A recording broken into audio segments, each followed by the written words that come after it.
여러분 안녕하십니까? 살다 보니 세상에 별의별 일들도 많습니다.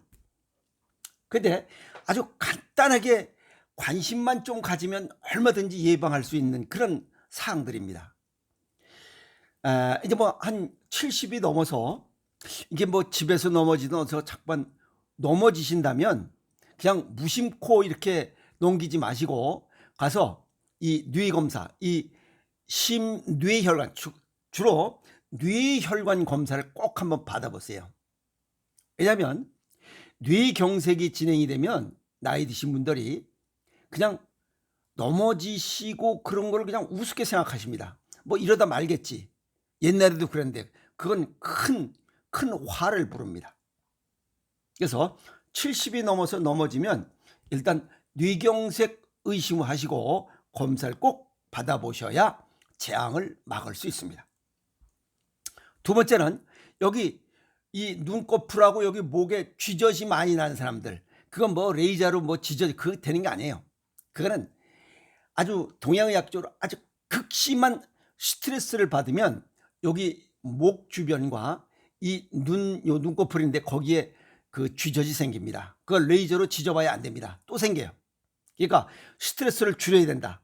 아시겠어요? 왜냐하면 이 목 주변에, 눈 주변에 하는 것은, 이 목 주변에 하는 사람은 이 화딱지가 그냥 이빠이 쌓인 사람이고, 요 눈꺼풀, 위에 눈꺼풀 그거는 콩팥에 스트레스가 쌓인 사람들, 좌측 눈에는 좌측 콩팥에 스트레스가 쌓였고, 우측 눈에 생기면 우측 콩팥에 스트레스가 쌓였다, 이렇게 보시면 돼요. 이해했죠? 그래서 신장과 간, 주로 목에 많이 나죠. 여기 눈꺼풀에도 한두 개씩 나는 분도 있고, 그것은 스트레스를 이빠이 받으면 우리 몸에 고혈당과 저체온이 오기 때문에 그걸 주관하고 관여되어 있는 조직이 여기는 간이고, 요 눈꺼풀은 이건 콩팥이에요. 공교롭게도 콩팥과 간은 스트레스를 받는 조직이고 관리하는 조직이기 때문에 이런 문제가 생깁니다. 극심한 스트레스, 그것을 해소하면 이건 핫바지 방구 새듯이 어느샌가 없어집니다.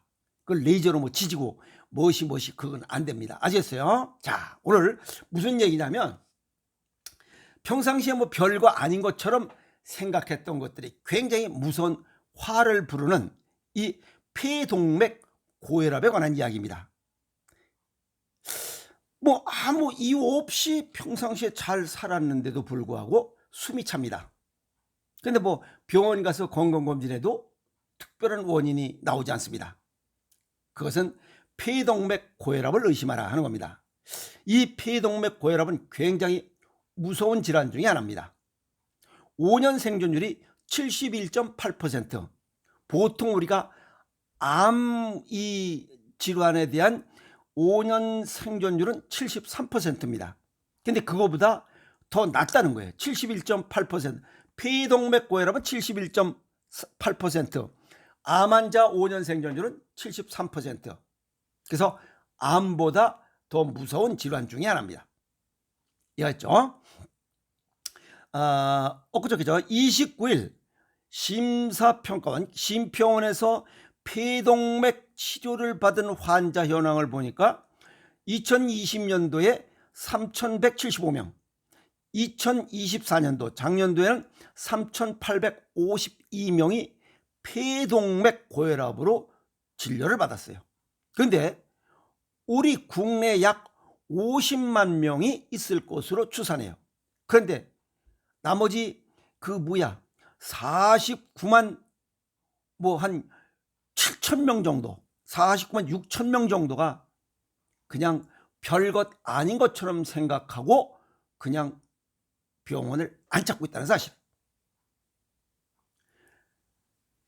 그러면 우리가 일반적인 고혈압과 폐동맥 고혈압의 차이는 뭐냐 이게. 일반 고혈압은 이게 우리 몸의 전신순환, 우리 우리 몸의 혈관 약 12만 9천 킬로, 이 전신을 다 돌고 있는 이 전신순환계의 압력이 높아지는 거고, 폐동맥, 이 폐고혈압은 폐에 관련된 그 부분에 국한되어 있는 거예요. 무슨 말이죠? 그래서 완전히 다릅니다. 뭐 폐고혈압, 그 다음에 뭐 그냥 고혈압하고 이렇게 해서 뭐 고혈압 똑같은 거 아니에요. 완전히 다릅니다. 아시겠어요? 그래서 이 우리가 일반적으로 얘기하는 고혈압은 심장 여기서 나가고 들어오고 하는데 전신 혈액 송출을 하고 돌아오고 하는 이런 전체적인 혈관 내에 동맥 혈관 내에 혈압이 높아지는 거, 이걸 일반적인 고혈압이라고 그래. 그런데 폐고혈압은 폐로 혈액을 보낼 때 여기에 뭐가 막힌 거예요. 그래서 폐고혈압이 높아지는 이유입니다. 그럼 완전히 다르죠. 자, 폐고혈압의 한 형태인 폐동맥 고혈압, 이것도 그 뭐야, 우리가 일반적인 고혈압도 이 뭐야 동맥 내 혈압이 오르는 거니까, 폐동맥 고혈압은 폐소동맥이 서서히 막히는 질환으로 이건 돌연사의 위험이 굉장히 높습니다. 그래서 돌연사의 비율은 약 26%나 됩니다. 그래서 10명 중 3명은 사망에 이르는 굉장히 무서운 질환으로서 이건 순환기계의 암이라고 불리기도 합니다. 굉장히 무서운 질환입니다. 아시겠어요? 주로 40대에 잘 생긴다고 이렇게 데이터를 내놓고 있습니다. 심장의 우심실이 제 기능을 못하는 것으로 이렇게 분석됐고, 우심실 내에 압력이 올라가면 혈류가 정체돼서 소화 기능이 떨어지고 다리가 붓는 증상이 나타납니다. 그래서 특별한 이유 없이 다리가 붓고 한다면 폐동맥 고혈압을 한 번쯤은 의심해봐라. 자, 어쨌든 뭐 특별한 거 없는데도 불구하고 호흡곤란이 오면 일단 병원에 가볼 거 아니야. 근데 거기서 특별한 뭐 없습니다라고 하면 이거는 폐동맥 고혈압을 의심하라 하는 겁니다. 뭐 일반적으로 생활하실 때 15m 가기도 힘듭니다. 힘이 들어요. 그리고 항상 물고문을 당하는 듯한 이렇게 아주 숨쉬기 호흡곤란이 굉장히 힘들어요. 그 다음에 피로감이나 가슴의 통증을 호소합니다. 왜? 숨쉬기가 힘들으니까. 이해했죠? 그래서 이런 폐동맥 고혈압은 약물 치료를 하는데 약물 치료에도 효과가 없으면 폐이식 수술을 합니다. 서양의학적으로. 그러면 여기서 약물 치료했는데 약물 치료가 효과가 없다면 약으로 치료할 수 있는 질환이 아니라는 거죠. 그러면 원인이 다르다는 거죠. 이건 음식과 식생활에 눈을 돌려야 된다는 얘기입니다. 아셨어요? 근데 이 약물 치료하는데 이 약도 전 세계적으로 30년간 약 13종류의 약이 개발됐대요. 근데 국내 도입되는 것은 지금 약 60%밖에 도입이 안 돼 있어요. 뭐 고칠 수 있음에도 불구하고 고치지 못해. 그러니까 자꾸만 외국에 눈을 돌리는 이유가 그겁니다. 에? 자, 동양의학적 소견을 정리하면 이 폐기능은 쓴맛을 너무 많이 먹거나 매운맛과 짠맛이 부족하면 폐기능이 약해집니다. 음식의 맛으로 분류했을 때. 그래서 쓴맛의 과식이 뭐냐? 그게 커피와 녹차입니다. 여기에 시럽이나 액상과당, 들쩍지근한 게 들어가 버리면 더 빠르게 진행이 됩니다. 그리고 폐에 혈액순환 장애, 폐동맥이나 여기에 혈액순환 장애가 생기는 이유는 수분이 부족하고 혈액의 점도가 높을 때 끈적끈적하면, 즉 인조당분이 과다 들어가면 이런 현상이 나타납니다. 이해하세요? 평상시에 커피, 녹차, 이 커피 달달하게 뭐 이렇게 냉 커피든 뭐든 뜨뜻한 커피든 냉 커피든 다 똑같아요. 거기다 빵, 떡 이런 거 좋아하시면, 또 케이크, 그 다음에 뭐 아이스크림 이런 거 좋아하면 어김없이 위험군에 들어옵니다. 그리고 평상시에 제가 아까도 말씀드렸지만 매운맛과 짠맛이 부족하면 커피를 먹더라도 그 커피 맛이 이 쓴맛이 폐 기능을 약하게 하기 때문에 이거를 조절해 주는 게 매운맛과 짠맛입니다. 그 매운맛과 짠맛이 합성된 게 김장김치예요. 그리고 이 매운맛의 식재료들 마늘, 파, 담아내기, 뭐 고추, 달래, 생강, 무, 배추 이런 것들을 통해서 자연치유력, 폐 기능의 자연치유력을 확보해줘라.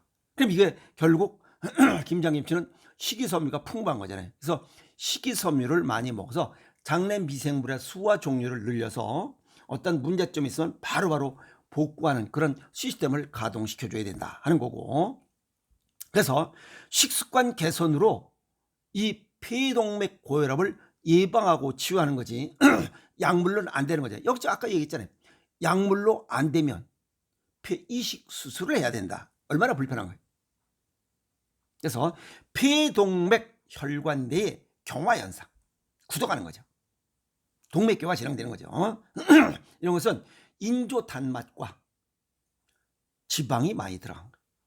여기다가 아까도 말씀드렸지만 스트레스가 많이 이 누적이 되면 고혈당이 자동적으로 올라가요. 그 다음에 여기에 저체온이 와. 그러면 끈적끈적했던 이런 당분이 저체온이 오면 굳잖아요. 그게 어디에 달라붙은 거야? 폐동맥 혈관에 달라붙은 거예요. 그러니까 폐동맥은 산소를 쭉 콧구멍으로 딱 집어넣으면 이게 쫙 늘어났다가 쫙 오그라들고 하는 이러한 딱 하면서 이산화탄소 뱉어내는 이런 기능이 잘 안 된다는 거예요. 이게 쫙 늘어났다 쫙 이게 안 된다는 거예요. 이해갔죠?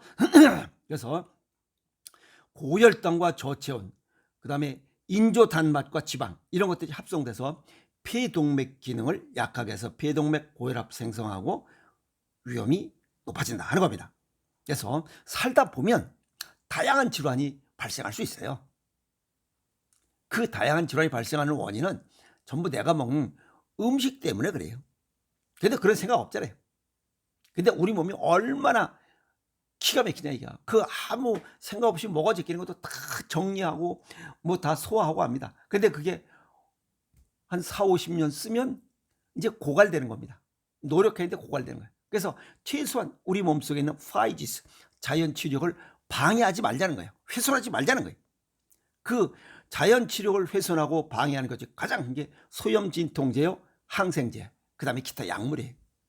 그래서 약을 자주 먹는 사람은 생각지도 않던 다양한 질환들이 발생합니다.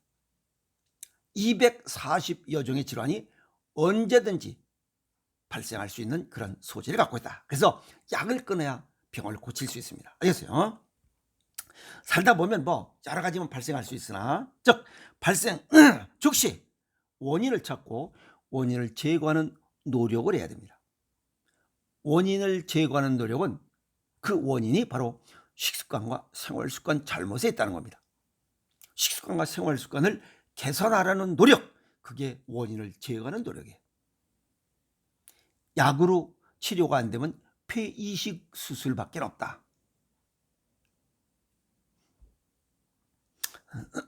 그래서 음식이나 운동으로 치유하라는 경고의 질환 중에 하나입니다. 아시겠어요? 두 번째는 너 자신의 생활 습관을 되돌아보라, 고쳐라 라고 하는 경고 메시지입니다. 이런 질환이 생겼다는 것은. 아시겠어요? 자, 그래서 예방이 최선이죠. 자신의 식습관과 생활 습관을 돌아보는 것부터 첫 발을 띄는 겁니다. 그런데 자신의 식습관과 생활 습관을 잘못된 것인데도 불구하고 이 자체를 무시하고 어디로? 병원으로 달려가서 약부터 시작한다면 이거는 아예 내가 건강을 찾기 위해서 이쪽 길로 가야 되는데 지금 이쪽 길로 냅다 달리는 거랑 똑같아요. 서울로 가, 이 서울에 지금 이 병 발생 곳이 서울이야. 그러면 부산으로 가야 되는데 지금 평양으로 달려가고 있는 거예요. 그러면 못 고치는 거죠. 무슨 말 이해했죠?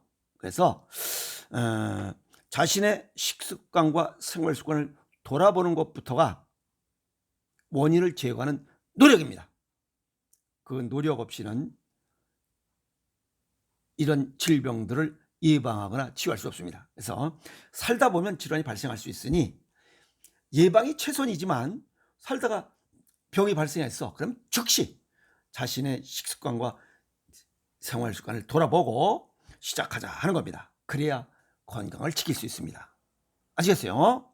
자, 오늘 폐동맥 고혈압에 관한 이야기 정리했습니다. 그래서 평상시에 건강검진에 아무 문제가 없는데도 불구하고 호흡이 곤란하고 병원에 가서 점검하는데도 뭐 특별하게 원인도 찾을 수 없다라고 하면 폐동맥 고혈압을 의심하고 폐동맥에 관한 이야기 또 폐 질환에 대해서 좀 세부적으로 이렇게 상담하고 거기에 집중적으로 정리를 좀 해주십사 하고 이렇게 요청을 해서 이거다라고 하면 바로 식습관과 생활 습관을 바꾸는 것부터 시작해야 26%의 돌연사에 포함되지 않습니다. 아시겠어요?